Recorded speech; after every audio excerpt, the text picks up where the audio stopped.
Aprel kuni Türkiye'nin paytaxtı Anqaraning markazidagi 12 usul maydonida Türkiye'nin har qaysi joylaridan kelgan 30 ommaviy tashkilot bilan 5 nashriyat organining mas'ullari axborot e'lon qilish yig'ini chaqirib, Xitoy hukumatini irqiy qirg'inchilikni to'xtatishga, Turk hukumatini Uyg'urlarga ega chiqishga chaqirdi.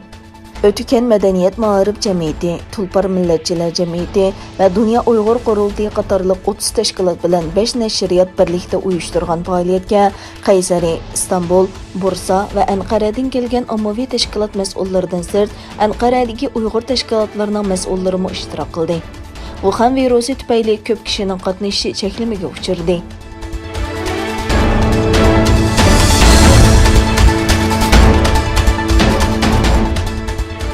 Amerika Kengash Palata a'zosi, Kengash Palatasi Tashqi munosabatlar komitetining raisi Bob Menendez va Cumhuriyetçiler Partiyasining a'zosi Jim Rich qatorliqlar birlikda Amerika Kengash Palatasida Xitoyga taqobil turish uchun yana bir qonun loyihasi tunishtirgan.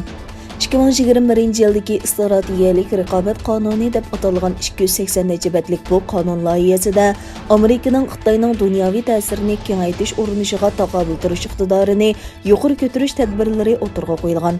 Mazkur qonun loyihasida yana Uyg'urlarga qaratgan zulmlari sababli Xitoyni jazolash haqidagi mazmunlar yer olgan bo'lib, Sharqi Turkiston rayonidagi majburiy emgakka munosabatlik jazo yurgizish, sistemalik bosqinchilik, majburiy xarakterlik bola tushirish, majburiy tug'mas qilish yoki majburiy hamildorlikdan saqlanish operatsiyasi qilishga qarata jazo yurgizish qatorliqlar ko'rsatilgan. Amerikaning sobiq tashqi ishlar ministri Mike Pompeo o'tgan yili 11 dekabr Amerika ovozi radiosining Washingtondagi bosh shtabida axborot erkinligi va Amerikaning qimmat qarashi haqida so'z qilganda, Erkin Osiyo radiosi Uyg'ur bo'limining xizmatiga nihoyat yuqori baho bergan edi. Erkin Osiyo radiosi Uyg'ur bo'limining sobiq muxbiri, Uyg'ur harakati tashkilotining raisi Roshan Abbosxonim mundaq dedi: Xitoy Uyg'urlarga yurgizayotgan irqiy qirg'inchilikni yolg'on tashviqot orqali yoshirishga urinayotgan mushundaq bir paytda haqiqiy ahvolni dunyoga oshkorlaydigan Erkin Osiyo radiosidek axborot vositalariga ehtiyojimiz bor.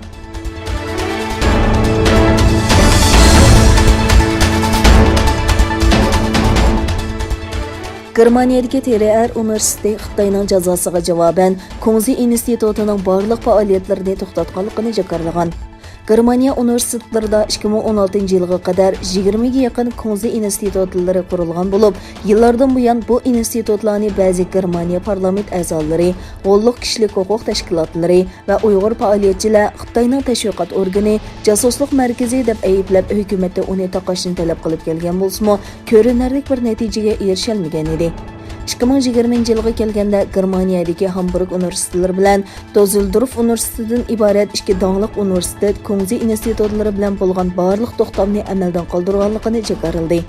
Bu Germaniyadagi Kunzi institutlarini tozalashning bir muqaddimasi bo'lib qolgan edi. Germaniya do'lqinlarining xabar qilishicha, TRR universitetining Kunzi institutini taqishiga 22 mart Yevropa ittifoqi Uyg'urlar masalasi sababli Xitoyga qarshi jazo e'lon qilgandan keyin Xitoyning o'ch elish xarakterida e'lon qilgan qaytarma jazosi sabab bo'lgan.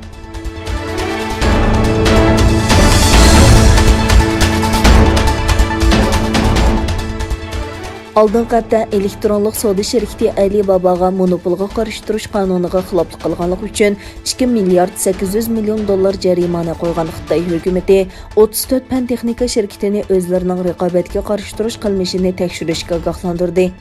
Egilenishicha, Xitoy davlatlik bozorining nazorat qilib boshqarish idorasi bozorni kontrol qilish, monopol qilish va shuningga o'xshash qonunga xiloflik qilish bilan shug'ullangan shirkatlarga qarshi bayonot e'lon qilgandan keyin Tangchun va Meituanning pay bahosi tuvanlab ketgan. Bayonotda 34 shirkatning kelar oygacha ichki iqtisodiy taftishlikini tekshirib, zarur o'rinlashtirishlarni elib berib, qonunli faoliyatlar bilan shug'ullanish orqali qoidaga to'liq amal qiladiganligi to'g'risida va'da berishi kerakligi o'tirib qo'yilgan.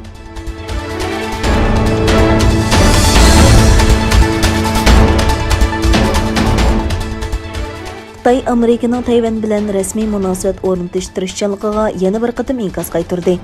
Beijing hukumati Amerikani o't bilan o'ynamaslikka chaqirdi. Amerika tashqi ishlar ministri Blinken Tayvan bo'g'izidagi jiddiylikdan andisha qilayotganligini bildirgan edi. Beijing hukumati Amerika amaldorlarining Tayvan vakillari bilan ko'rishishga qulaylik yaratadigan belgilamaning e'lon qilinishiga inkas qaytardi. Xitoy Amerikani Tayvan bilan bo'lgan hamkorlikni kuchaytirish tirishchanligini to'xtatishga chaqirdi hamda Amerika o't bilan o'ynashni to'xtatish kerak deb ogohlantirdi. Amerika Tashqi ishlar ministri Blinken hafta oxirida Tayvan bo'g'izining kunsari kuchayotgan jiddiyligining kishini andishiga soladiganligini bayon qilib, biz Tayvanga rayonning tinchligi va bexatarlikka kafolatlik qilish to'g'risida bergan va'dimizning orqasida turamiz degan edi.